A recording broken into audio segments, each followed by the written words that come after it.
This is for Chapter 8, Critical Answers and Questions. First question is, without comparison of John Glenn might have taken the shoe salesman to be merely incompetent at his job rather than purposely avoiding selling to African Americans. Drawing on this case, what are other types of situations in which people may be victims of discrimination but not aware of it? I think a lot of people don't notice discrimination when it happens from the white perspective. For example, going into a store or going into Subway downtown La Crosse and going into the building, and the white person will answer and the person will be really kind to them, and then when the black person goes to order, they're really rude and short-circuited and snippy. And I think that that's sort of it's not sort of, it's completely a horrible thing to do. But the white person might not think of that any differently, but the black person might be completely aware of it. And that's an example I think of in terms of white people not recognizing it because they're not used to it. But for black people, maybe something would be, maybe they're unaware that they're getting charged more because they're black, or like selling for like property, or maybe they do know but they were sneaky about it, or maybe they don't know that they're being Americanized. And I think that being Americanized is certainly almost a hate crime and discrimination in one, but people don't look at it like that, but I certainly do think of it that way. And the second one is, what has been the ethnic and racial composition of neighborhoods you have lived in and the schools you've attended? I lived in a small town, a little hunting town with lots of murder of animals, and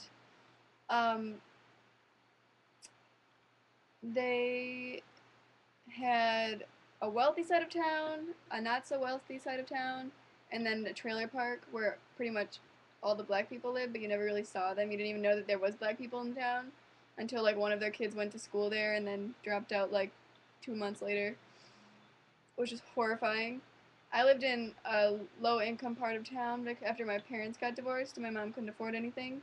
So we lived in a low-income part of town, and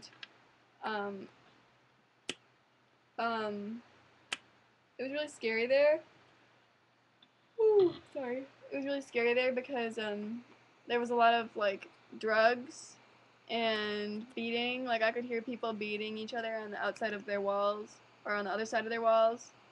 Where sometimes my mom would run in thinking that I like totally got hurt for something, but it was just on the other side of the wall and I would be completely sleeping.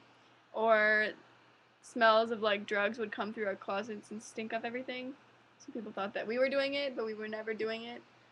Um, um, and I think that our schools were extremely segregated.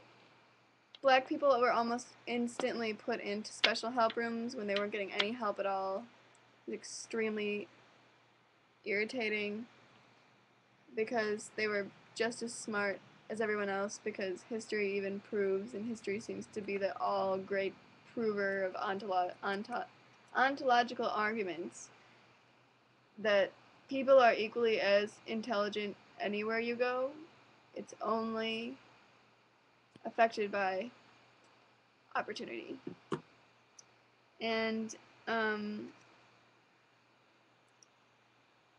I don't know the necessary steps to fix that, other than everyone learns about everything that went wrong, and we start teaching our children what is actually true and teaching them how not to be ingrained with racism.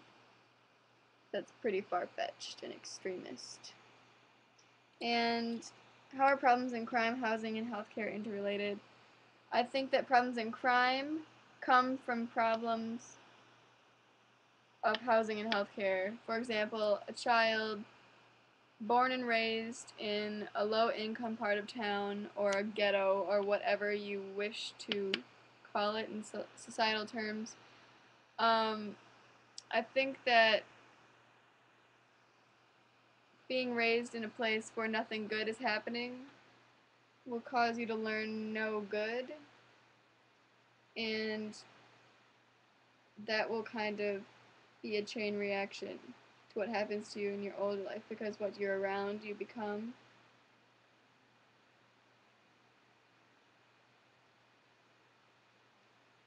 And if you don't have any money to go to college, then you won't get a job because you can't get a job without a piece of paper telling you you can do that job.